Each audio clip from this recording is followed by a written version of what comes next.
over the last 3 years, we've seen a 3% increase in Indeed being our top recruitment source and a 3% decrease in referrals, word of mouth and or employee related referrals.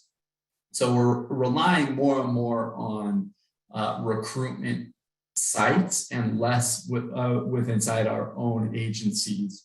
And so think about this as an opportunity as we go through today around what are you doing to cultivate a relationship with your staff to build a good foundation where they would refer with, so that's something I noticed. Brian, what about you?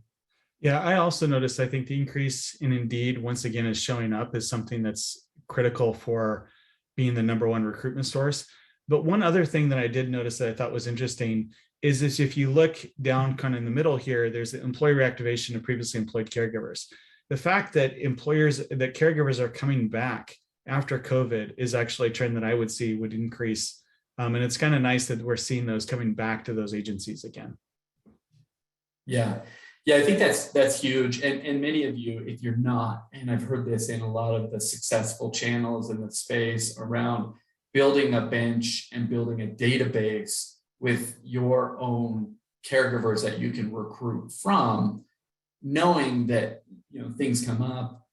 As inflation has come up, we've also seen more caregivers taking on more hours or caregivers coming back to the space to pick up additional shifts.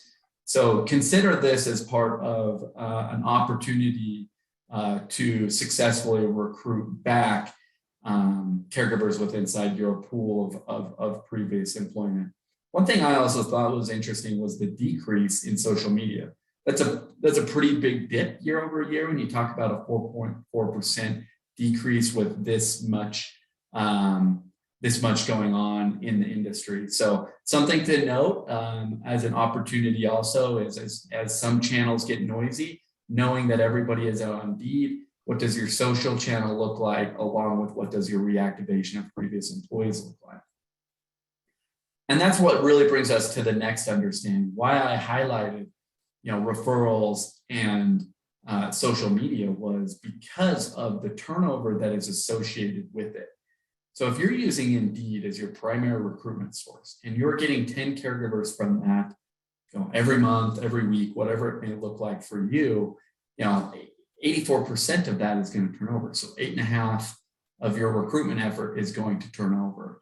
But if we look at even social media, that's only 6. So you're netting 2 versus using the internet or Indeed.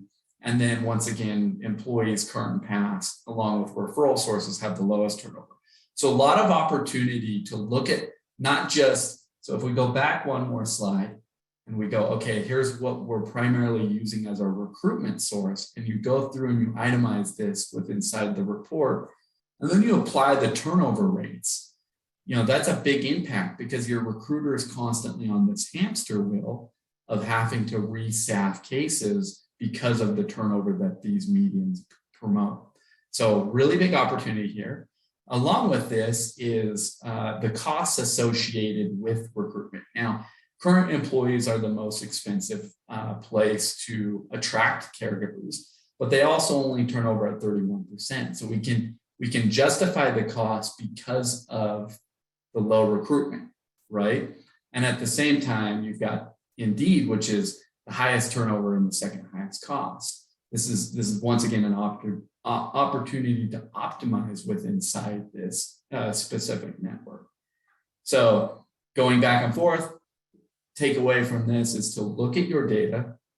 What is your turnover per recruitment source? And what is your cost per recruitment source?